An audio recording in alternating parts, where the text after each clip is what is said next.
نحمده ونصلي على رسوله الكريم أما بعد فأعوذ بالله من الشيطان الرجيم بسم الله الرحمن الرحيم يا أيها الذين آمنوا ادخلوا في السلم كافة ولا تتبعوا خطوات الشيطان إنه لكم عدو مبين وقال النبي صلى الله عليه وسلم الدين النصيحة أو كما قال النبي عليه الصلاة والسلام رب اشرح لي صدري ويسر لي أمري واحلل عقدة من لساني يفقهوا قولي اللهم صل على سيدنا مولانا محمد في أول وأوسط وآخر كلامنا بلغ العلا بكماله كشف الدجى بجماله حسنت جميع خصاله صلوا عليه وآله. معزز طالبات، آپ لوگوں کے سامنے بہت ہی قیمتی نصائح اور نصیحتوں کو بیان کیا جا رہا تھا.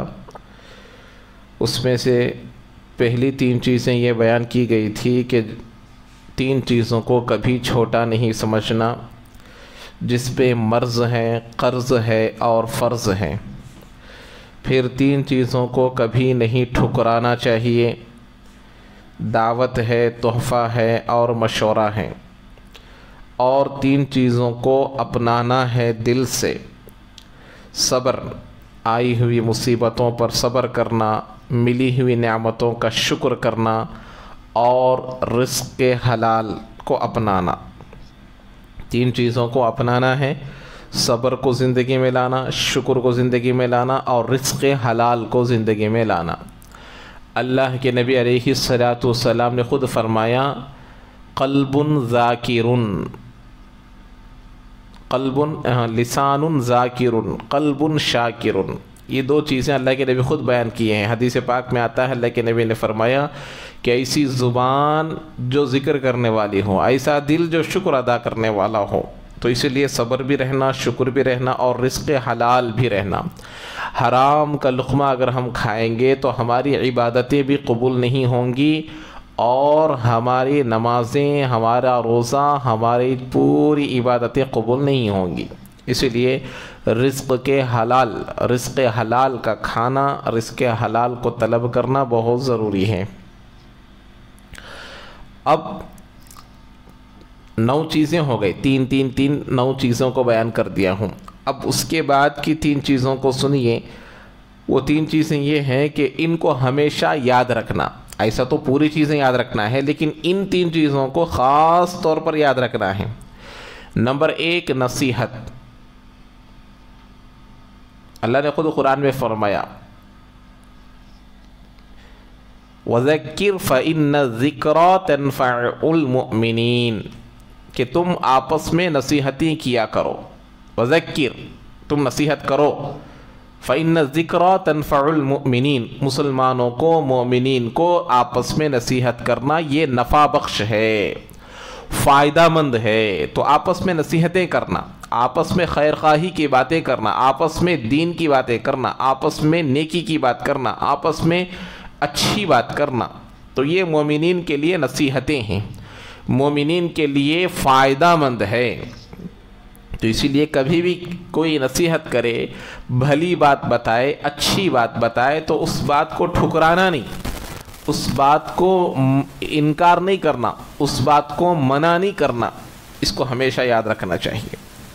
اور اگر کوئی احسان کیا ہم پر تو اس احسان کو بھی کبھی نہیں بھولنا. احسان، ہمارے ساتھ کوئی بھلائی کا کام کیا، اس لیے حدیث پاک میں آیا اللہ کے نبی علیہ الصلاۃ والسلام نے فرمایا کہ جس کسی کے ساتھ بھلائی کا کام کیا جائے، من فعل الیہ خیرا فقال لفاعلہ جزاک اللہ فقد ابلغ فی الثناء، جس کے ساتھ کوئی بھلائی کا کام کرے اور وہ بھلائی کا کام کرنے والے کو جزاک اللہ بولے تو اس نے اللہ کی تعریف میں بہت مبالغہ کیا، وہ اللہ کی تعریف میں بہت بڑھ گیا، آگے بڑھ گیا. من فعل الیہ خیرا فقال لفاعلہ جزاک اللہ فقد ابلغ فی الثناء او کما قال النبی علیہ الصلاۃ والسلام. تو میں آپ لوگوں کو بارہا بتاتا ہوں، جب بھی ہم سے کوئی احسان کرتا ہے، ہیلپ کرتا ہے، ساتھ دیتا ہے، خیر خواہی کرتا ہے، تو ہم کو یہ تعلیم دی گئی کہ جزاک اللہ بولو. اس کا مطلب یہ ہے کہ تم نے ہمارے ساتھ بھلائی کی، تم نے میرے ساتھ اچھا کام کیا، اس کا بدلہ میں دیتوں کی نہیں، مجھے نہیں معلوم. پھر میں تمہارے ساتھ بھلائی کرتوں کی نہیں کرتوں مجھے نہیں معلوم، لیکن اس بھلائی کے بدلے کو میں اللہ کے سپرد کرتا ہوں کہ اللہ تم کو اس کا بدلہ دے دے، اللہ تم کو اس کا بدلہ دے دے. یہ طلب، یہ دعا میں اللہ سے کرتا ہوں. جزاک اللہ، جزا بدلہ کا تم کو اللہ دے دے. عربی کا ترجمہ بہت آسان. جزا کے معنی بدلہ، کاف کے معنی تو، تجھ کو بدلہ اللہ دے دے. تو اسی لیے ہمیشہ احسان کرنے والوں کا احسان کو یاد رکھنا، احسان کو جتانا نہیں. یاد رکھو اس بات کو، ہم لوگ کسی پر احسان کیے تو احسان جتانا نہیں. میچ کریا سو لے، میچ تجھے بول کو دی سو، میچ بول کو کریا سو، میچ بولی سو تجھے، میں بولی بول کو تو یہاں تک آئی سو، میں کریا بول کو تو یہاں تک آئی سو. نہیں، اسے احسان جتانا بولتے. ایسا نہیں کرنا. احسان کو یاد رکھنا. ہمارے ساتھ اگر کوئی احسان کیے ہیں تو اس احسان کو یاد رکھنا. اللہ تبارک و تعالی قرآن میں ایک جگہ ارشاد فرمائے ہیں کہ دیکھو، اپنے لا تبدلوا الصدقات بالمن والاذى، احسان جتا کر اور تکلیف پہنچا کر اپنے صدقات کو برباد نہ کرو.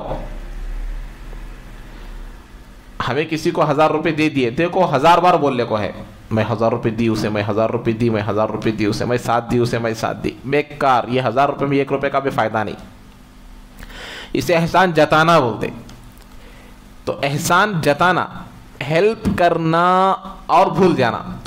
ہمیں جو ہیلپ کرے ہیں اس کو یاد رکھنا، ہمارے ساتھ جو اچھائی کا کام کرے ہیں، ہمارے ساتھ جو بھلائی کا کام کیے ہیں، اس کو یاد رکھنا، اس کو کبھی بھی نہیں بھولنا چاہیے. وہ کہتے ہیں احسان کو یاد رکھنا، نصیحت کو یاد رکھنا، اور احسان کرنے کے بعد بالمنی والاذی، احسان جتا کر اور تکلیف پہنچا کر اپنے صدقات کو برباد نہ کرو. اگر کوئی آدمی صدقہ کرتا ہے، خیرات کرتا ہے اور احسان کرتا ہے، مدد کرتا ہے، پھر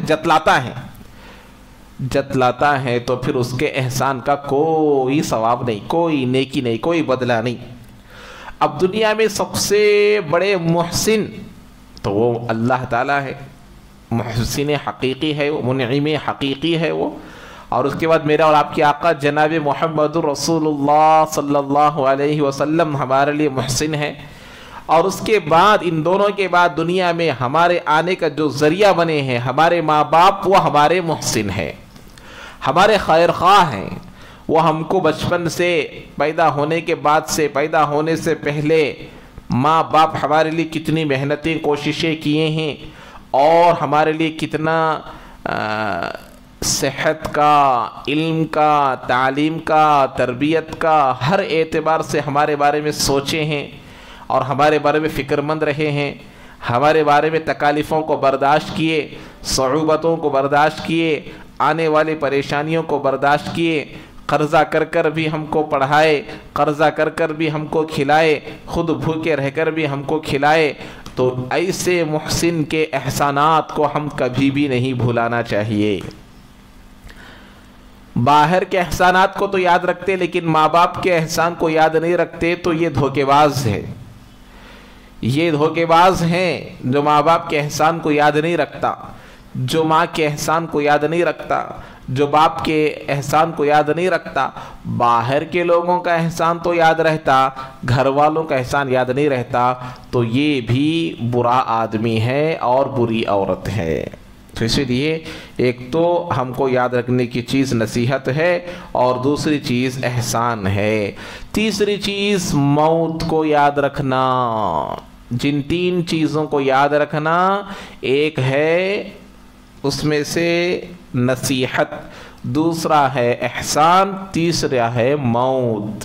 موت کو ہمیشہ یاد رکھنا، کل نفس ذائقۃ الموت، ہر جاندار کو موت آ کر رہے گی، ہر جاندار کو موت آ کر رہے گی، اس میں کوئی شک و شبہ نہیں، ہر جاندار کو موت آئے گی، اس میں کوئی شک ہے، اس میں کوئی ڈاؤٹ ہے نہیں، بلکہ ہر ایک کو موت آ کر رہے گی، ہر ایک کو موت کا مزہ چکھنا پڑے گا۔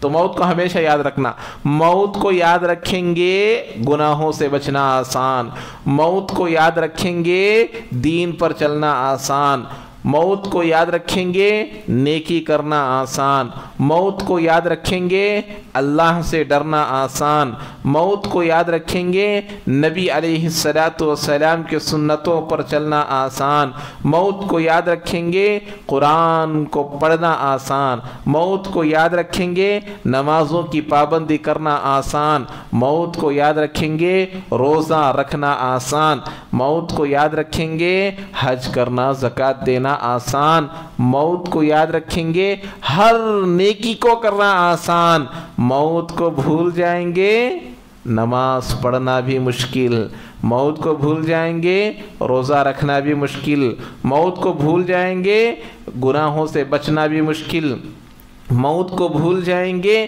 ہر نیکی کو کرنا مشکل۔ موت کو یاد رکھنے سے ہی آدمی نیک بن سکتا ہے، اگر موت کو یاد نہیں رکھیں گے گناہ کرنا آسان۔ آج دنیا میں جتنے بھی مسلمان گناہوں میں مبتلا ہیں یہ سب موت کو بھولے ہوئے ہیں۔ موت کو بھولا ہوا شخص ہی گناہ کرتا ہے، موت کو یاد رکھنے والا گناہ نہیں کرتا، یہ یاد رکھ لو۔ حالانکہ موت کا آنا اتنا یقینی ہے، اتنا یقینی ہے، اتنا یقینی ہے جیسے کہ روزانہ سورج کا نکلنا یقینی چیز ہے۔ دنیا میں اللہ کا انکار کرنے والے آئے، دنیا میں نبی کا رسول کا انکار کرنے والے آئے کہ اللہ نہیں ہے، رسول نہیں ہے، قرآن نہیں ہے، میں خود اللہ بولنے والے آئے، میں خود نبی بولنے والے آئے، اللہ نہیں ہے بولنے والے آئے، لیکن آج تک کوئی بھی موت نہیں ہے بولنے والا نہیں آیا ہے۔ کون تو بھی ایسا نہیں ہے، ہر ایک پر آئے گی، ہر ایک پر موت آئے گی۔ اس لیے میں بارہا ایک بار بتایا تھا آپ کو، ہمارے دارالعلوم کے اساتذہوں میں سے ایک استاد سفر میں جا رہے تھے تو ایک غیر مذہب کا آدمی بازو میں بیٹھ گیا اور اس نے حضرت سے سوال کیا کہ حضرت آپ کے قرآن میں، احادیث میں، نبی کی سیرت میں قیامت کا بڑا تذکرہ آتا ہے اور لوگوں کو بڑا ڈراتے ہیں آپ لوگ، قیامت قیامت قیامت کہہ کر، ارے اتنی ہی یقینی چیز ہے تو قیامت کب آتی؟ یہ بھی تو ہونا تھا نا، کم سے کم قرآن میں تو ہونا تھا، کم سے کم حدیث میں تو ہونا تھا کہ بھئی فلاں تاریخ کو اتنے سالوں کے بعد قیامت آئے گی۔ کسی بھی جگہ یقینی طور پر متعین تاریخ موجود ہی نہیں ہے، خامخواہ آپ لوگ لوگوں کو ڈراتے ہیں کہ قیامت آئے گی قیامت آئے گی۔ تو حضرت نے حکیمانہ جواب دیا کہ اللہ کے بندے دیکھو، قیامت کی 2 قسمیں ہیں، ایک قیامت وہ جو پورے دنیا پر آتی ہے، دوسری قیامت وہ جو ہر انسان پر آتی ہے، اور ہر انسان پر آنے والی موت بھی ایک طرح کی قیامت ہے، اور وہ ہے موت۔ اب بتاؤ تمہاری موت کب آئے گی؟ تو وہ خاموش ہو گیا، ارے میں میری موت کب آئے گی مجھے کیسے معلوم، جب بھی آنی ہے وہ آئے گی۔ تو جب اللہ حضرت نے فرمایا تمہاری موت کا تم کو علم نہیں ہے تو پوری دنیا کے موت کے پیچھے کیوں پڑے ہو؟ پوری دنیا کے موت کے پیچھے کیوں پڑے ہو؟ تمہاری قیامت کا تم کو علم نہیں ہے تو پوری دنیا کی موت کے پیچھے کیوں پڑے ہو؟ تمہاری قیامت کا تم کو علم نہیں ہے تو پوری دنیا کی قیامت کے پیچھے کیوں پڑے ہو؟ جیسے تمہاری قیامت کا آنا یقینی ہے ایسے ہی پوری دنیا کی قیامت کا آنا بھی یقینی ہے۔ جیسے تمہاری موت کا یقین، جیسے تمہاری قیامت کا وقت تم کو معلوم نہیں، ایسے ہی پوری دنیا کی قیامت کا علم بھی کسی کو نہیں، یہ حضرت نے فرمایا۔ تو اسی لیے قیامت کا آنا بہت یقینی ہے، موت کا آنا یقینی ہے، موت کا انکار کرنے والا آج تک پیدا نہیں ہوا، موت ہر ایک کو آئے گی۔ تو اسی لیے موت کو یاد رکھیں گے نا، ہر گناہ سے بچنا آسان، موت کی سختیوں کو یاد کرنا۔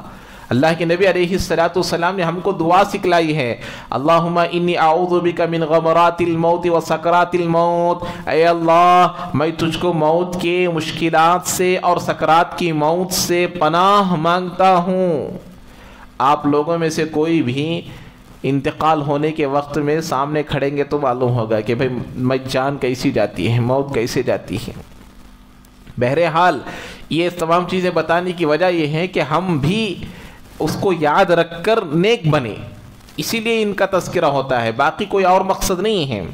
تو یہ 3 چیزیں یاد رکھنے کی ہے، نصیحت، احسان اور موت۔ اس کے بعد کی 3 چیزیں، ہمیشہ 3 چیزوں کو پاک رکھنا، 3 چیزوں کو پاک رکھنا۔ یہ ہو گئے 13ویں چیز، اب 13، 14، 15 آ رہے ہیں۔ تو اس میں کیا ہے؟ 3 چیزوں کو پاک رکھنا۔ کیا ہے؟ جسم، اپنے جسم کو ہمیشہ پاک رکھنا۔ ہم لوگ جو غسل کرتے ہیں کیوں کرتے ہیں؟ پاک رہنے کے لیے تو کرتے ہیں۔ تو غسل کرنے کے وقت میں اگر کوئی آدمی یہ نیت کرے گا یا کوئی عورت یہ نیت کرے گی کہ بھائی میرے جسم سے بدبو نہ آئے اس لیے میں غسل کروں گی، اور میرے جسم سے آنے والی بدبو سے کسی دوسرے کو تکلیف نہ پہنچے اسی لیے میں غسل کرتا ہوں، تو وہ غسل کرنا بھی عبادت ہے، عبادت بن جائے گی۔ کوئی آدمی کار خرید رہا ہے، اس نیت سے خرید رہا ہے کہ میں دیگر مسلمانوں کی مدد کروں گا، دین کے کاموں میں استعمال کروں گا، کسی کو ضرورت پڑ جائے گی تو میں کار کو استعمال کر یا اس کو دے کر اس کو ساتھ دوں گا، اس کی مدد کروں گا، تو کار کا خریدنا بھی عبادت ہے۔ تو نیتوں سے عبادت بن جاتی ہے۔ تو اپنے جسم کو پاک رکھنے میں بھی نیت یہ کرنا کہ بھائی میرے سے کسی کو تکلیف نہ پہنچے، اس لیے میں اپنا جسم ہمیشہ پاک صاف رکھتی ہوں۔ ایک تو ظاہری پاکی ہے، غسل کرنا ہے اور غیر ضروری چیزوں کو نکالنا ہے، یہ تمام چیزوں کے ذریعے سے اپنے جسم کو پاک صاف رکھنا ہے۔ اور دوسری چیز ہے لباس بھی ہمیشہ پاک صاف رہنا۔ 8 دن تک ایک ڈریس پہن لے کو، 8 دن تک گندے رہ کو، بدبو آئے جیسا، ایسا نہیں رہنا۔ ایک متعینہ وقت میں کپڑے دھونا بھی ہے، کپڑے بدلنا بھی ہے، کپڑوں کو صاف رکھنا، ستھرا رکھنا، یہ تمام چیزوں کا خیال خاص طور پر رکھنا چاہیے۔ جسم کو بھی صاف رکھنا اور کپڑوں کو بھی صاف رکھنا۔ اور تیسری چیز بہت ضروری ہے، خیالات کو صاف رکھنا۔ خیالات کو کبھی بھی گندے ہونے مت دو۔ خیالات، ظن بولتے اسے، خیالات کو گندے نہیں ہونے دینا، نہیں کبھی بھی گندے ہونے دینا نہیں۔ خیالات ایسے ویسے خیال، اس کے بارے میں برا خیال، اس کے بارے میں برا خیال، اس کے بارے میں برا خیال، خیالات برے ہو جائیں گے زندگی بری ہو جائے گی۔ خیالات برے ہو جائیں گے تعلقات برے ہو جائیں گے، خیالات برے ہو جائیں گے ہمارے قریبی رشتہ دار برے ہو جائیں گے، خیالات برے ہو جائیں گے بھائی بہن برے ہو جائیں گے، خیالات برے ہو جائیں گے ماں باپ برے ہو جائیں گے، خیالات برے ہو جائیں گے اساتذہ برے ہو جائیں گے، خیالات برے ہو جائیں گے ہماری زندگی بری ہو جائے گی، خیالات برے ہو جائیں گے ہماری آخرت بری ہو جائے گی۔ اس لیے کبھی بھی خیالات کو صاف رکھو، خیالات کو ناپاک نہ کرو۔ جسم کو صاف رکھنا، لباس کو صاف رکھنا اور خیالات کو صاف رکھنا۔ اس کے بعد 3 چیزیں اس کو حاصل کرنے کی کوشش کرنا، 3 چیزوں کو حاصل کرنے کی کوشش کرنا، بہت کوشش کرنا۔ کیا ہے؟ علم کو حاصل کرنا، علم کو، ایجوکیشن، علم، دین کا علم، دنیا کا نہیں، دین کا علم حاصل کرنے کی بہت کوشش کرنا۔ اللہ تعالیٰ قرآن میں فرماتے ہیں قُلْ هَلْ يَسْتَوِي الَّذِينَ يَعْلَمُونَ وَالَّذِينَ لَا يَعْلَمُونَ، اے نبی جی آپ ان دنیا والوں سے کہو کہ جاننے والے نہیں جاننے والے برابر ہو سکتے، علم والے جاہل برابر ہو سکتے، علم والے علم نہیں رکھنے والے برابر ہو سکتے؟ نہیں، علم والوں کا درجہ بڑا ہی ہے، علم نہیں رکھنے والوں کا درجہ کم ہی ہے۔ علم والوں کا درجہ بہت اونچا، علم والوں کا درجہ بہت بڑا۔ جی، تو علم حاصل کرنے کی انتھک کوشش کرنا چاہیے۔ علم کو حاصل کرنا. اور اللہ نے بہت مانگنے کی چیز جو بتایا ہے قرآن میں، زیادہ مانگنے کا جو حکم دیا ہے وہ علم کے سلسلے میں دیا. ربی زدنی علما، اے اللہ میرے علم کو زیادہ کر، میرے علم کو بڑھا، میرے علم کو بڑھا. مال کو بڑھا بولے رب زدنی مالا، نعوذ باللہ، اللہ نے نہیں کہا، اللہ نے علم کے بارے میں کہا. رب زدنی علما، اے اللہ میرے علم کو زیادہ کر، میرے علم کو زیادہ. یہ دعا کرتے رہنا چاہیے. جو لوگ یہ کہتے ہیں کہ ہم کو یاد نہیں ہوتا، یاد نہیں ہوتا، ہم کو پڑھے سو یاد نہیں رکھتے، بھول جاتے ہیں، یاد نہیں ہوتا، یہ دعا کو کثرت سے پڑھتے رہنا. رب زدنی علما، رب زدنی علما، رب زدنی علما. اس دعا کو پڑھتے رہنا، علم کو حاصل کرنا. تو حاصل کرنے کی چیز ایک ہے علم، دوسرا ہے اخلاق. اخلاق کو، حسن اخلاق. اخلاق بہت اہم چیز ہے. بڑوں کے ساتھ کیسا رہنا، چھوٹوں کے ساتھ کیسا رہنا، رشتہ داروں کے ساتھ کیسے رہنا، بڑی بہن کے ساتھ کیسے رہنا، چھوٹی بہن کے ساتھ کیسے رہنا، بڑے بھائی کے ساتھ کیسے رہنا، چھوٹی بہن کے ساتھ کیسے رہنا. شادی شدہ عورت ہے تو وہ ساس کے ساتھ کیسا رہنا، شوہر کے ساتھ کیسا رہنا، سسر کے ساتھ کیسا رہنا، اپنے بہنوں کے ساتھ کیسا رہنا، اور اپنے دیورانیوں کے ساتھ کیسا رہنا، اپنے جٹانیوں کے ساتھ کیسے رہنا. ہر چیز کے اخلاق کو سیکھنا ہے. با اخلاق عورت خاندان کو بناتی ہے، بد اخلاق عورت گھر کو بگاڑتی ہے. یہ یاد رکھ لو. با اخلاق عورت گھر کو بناتی ہے اور گھر کو سنوارتی ہے، بد اخلاق عورت گھر کو بگاڑتی ہے اور گھر کو سنوارے ہوئے گھر کو بگاڑتی ہے. جو گھر بن گیا ہے اس کو بگاڑتی ہیں. اس لیے اخلاق کو بھی کبھی ہمیشہ بناتے رہنا چاہیے. اس کو حاصل کرنا ہے، اخلاق کو حاصل کرنا. تیسری چیز ہے ہنر. کسی بھی چیز کے ہنر کو سیکھ سکتے ہیں، جیسے کپڑے سینا ہے یا پھر کوئی بھی چیز ہو، ہنر کو اپنے ہاتھ میں رکھنا ہے کسی بھی چیز کو. لیکن اس سے مال کمانا، ہمارے اوپر کون سے تو حالتیں آ گئے تو یا تو ایسا ہو گئے تو ویسا ہو گئے تو ہمیں ہمارے پیر پر کھڑے ہونے کے لیے، ہماری زندگی ہمیں خود چلانے کے لیے اس نیت سے ہنر سیکھنا ہے تو غلط ہے. مرد عورتوں کا پکانا سیکھنا بھی ایک ہنر ہے، پکانے کا سیکھنا بھی ایک ہنر ہے. اس کو ایسے ہنر کو سیکھنا، اپنے کپڑوں کو خود سینے کی نیت سے ہنر کو سیکھنا، ایسے کچھ ہنر کو سیکھنا جس سے ہمارے لیے دوسروں کے محتاج ہونے کی ضرورت نہ پڑے. جیسے عید کا موقع آ گیا، اپنے کپڑوں کو خود سی لیے، اپنے بچوں کے کپڑے خود سی لیے. پکانے کا اچھا موقع آ گیا تو خود پکا لیے. تو ایسے ہنر کو سیکھ کر رکھنا چاہیے. تو ایک ہے علم کو حاصل کرنا، اخلاق کو حاصل کرنا اور ہنر کو حاصل کرنا. 3 چیزوں سے بچنا ہے، 3 چیزوں سے بچنا ہے. وہ کیا ہیں؟ ایک ہے غیبت. غیبت کبھی بھی نہیں کرنا. بتایا نا میں غیبت کے بارے میں تو کہتا بولے تو بھی کم میں ہمارے نے کیا پورے ان کو دے لے سکا. تو اس لیے کبھی بھی غیبت نہیں کرنا اور چغلی نہیں کرنا.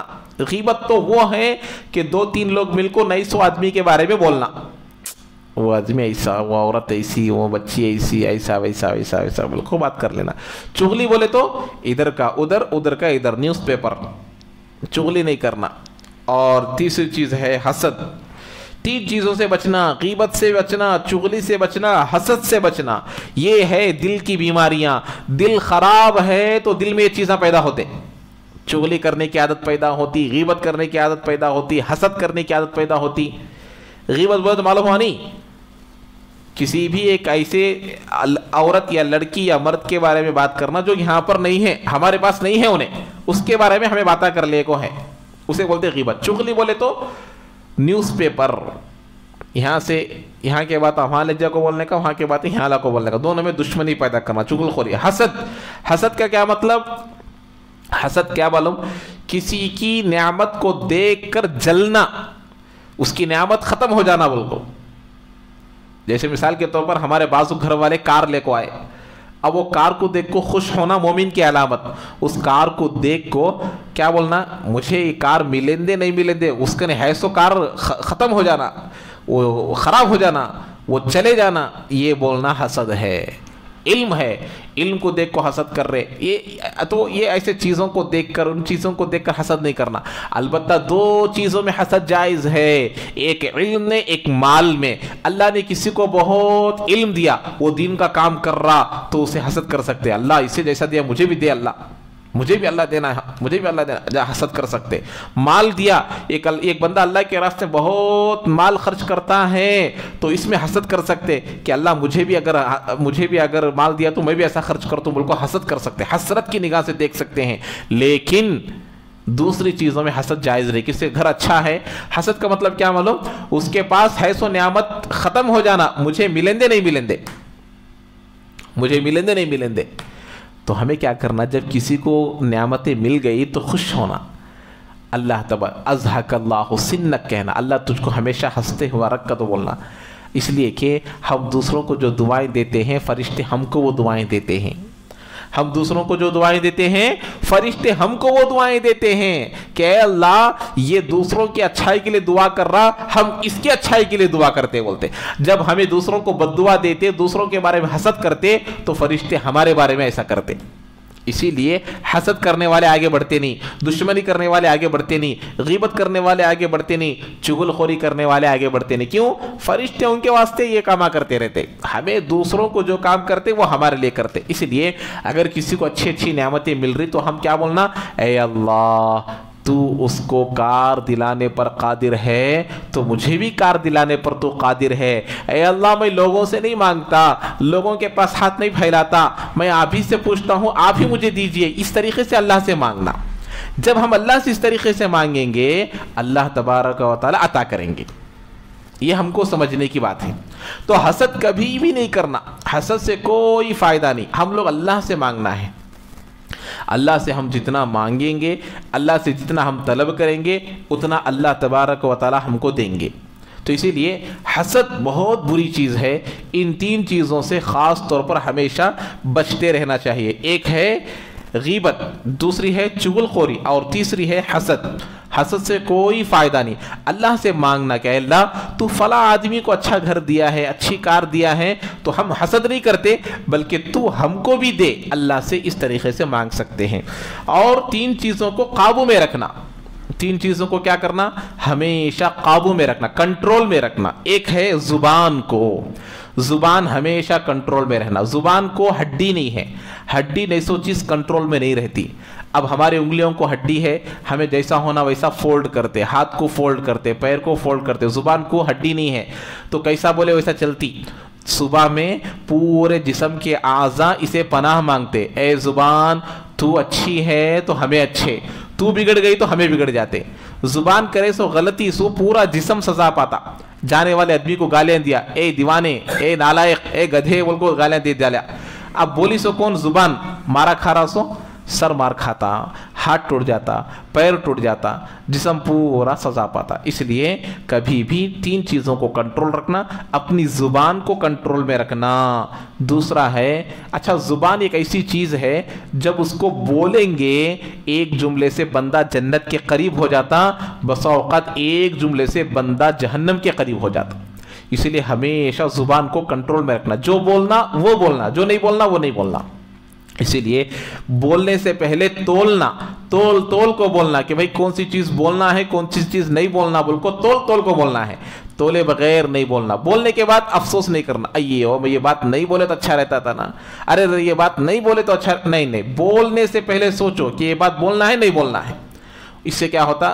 ہم لوگ افسوس سے بچتے ہیں۔ تو زبان کو کنٹرول میں رکھنا۔ دوسری چیز غصے کو، کبھی بھی غصہ آدمی کو آتا، غصہ آنے پر غصہ ظاہر کرنے والا طاقتور نہیں ہے بلکہ غصہ آنے پر غصہ پی جانے والا۔ میں بتایا نا، زین العابدین رحمت اللہ علیہ کو باندھی وضو کا پانی ڈال رہے تھے، اپنے لوٹے سے پانی ڈال رہے تھے، تو ڈالنے کے وقت میں وہ لوٹا نکل کو گر گیا، ان کے چہرے پر گرا، خون بہنے شروع ہو گیا۔ کیا ہوا؟ بہت غصہ آیا۔ اب بولو تمہیں جو بیٹھ کو وضو کر رہے، اوپر سے پانی ڈالتی ہیں اور وہ جگ نکل کو سر پر گرا، اب خون بہنے لگا۔ اب ایک دم غصہ آ گیا، باندھی بھی سمجھ گئی اب مجھے سزا دیتے ہیں انہوں کو، تو کیا بولے انہوں؟ والکاظمین الغیظ، قرآن کی آیت پڑھی، اللہ والی تھی باندھی ہو، والکاظمین الغیظ، غصے کو پی جانے والوں کو اللہ پسند کرتا ہے۔ تو انہوں بولے چلو قزم تو غیظی، میں نے اپنے غصے کو پی لیا، اللہ نے کہا تو میں نے پی لیا. اور اس کے بعد کیا کہا؟ والعافین عن الناس، تو کہا اللہ معاف کرنے والے، لوگوں کو معاف کرنے والے. تو اس کے بعد انہوں نے کہا عفا اللہ عنکی، اللہ تجھ کو معاف کرے. معاف کرنے والا تو اللہ ہے، اللہ مجھے بھی معاف کرے، تجھے بھی معاف کرے. اس کے بعد کہا والعافین عن الناس واللہ یحب المحسنین، اللہ نیکی کرنے والوں کو پسند کرتا ہے. تو کیا کہا؟ انت حر لوجہ اللہ، اللہ کے واسطے میں تجھے آزاد کرتا ہوں. تو خون آئے جیسا مار لگے تو بھی معاف کر ڈالے. تو یہ ہے غصہ کو کنٹرول میں رکھنا، زبان کو کنٹرول میں رکھنا، اور تیسری چیز ہے نفس کو کنٹرول میں رکھنا. نفس بہت برا آدمی، یعنی ہمارا برا دوست. ہمارا دل اچھا ہے تو اچھا دوست، نفس بگڑ گیا برا دوست. اسے کنٹرول میں رکھنا. انہیں کیا بولتا؟ فجر کی نماز نہیں پڑھنا، ٹھنڈ ہے، اچھا سوچیں گے، 7-8 بجے اٹھیں گے، بولتا نفس. تو نفس کو مارنا، 5 بجے اٹھنا، نفس کو مارنا، تہجد کو اٹھنا. اشراق نکو پڑھیں دے، بولتا نفس اشراق پڑھنا. روزہ نکو، بولتا نفس روزہ رکھنا. اور دل نفس کیا بولتا ہے کہ اس کے اپوزٹ جانا. اسی لیے بزرگان دین بولتے ایک قدم نفس پر رکھیں گے، دوسرا قدم جنت میں رکھیں گے. ایک قدم کا رکھنا نفس کے اوپر رکھنا، دوسرا قدم جنت میں. تو یہ ہے 3 چیزیں کنٹرول میں رکھنے کے. ایک ہے زبان کو، دوسرا ہے غصے کو، اور تیسرا چیز ہے نفس کو. اور بھی کئی سارے چیزیں ہیں، اس کو انشاءاللہ میں کل پورے تفصیل کے ساتھ بیان کروں گا.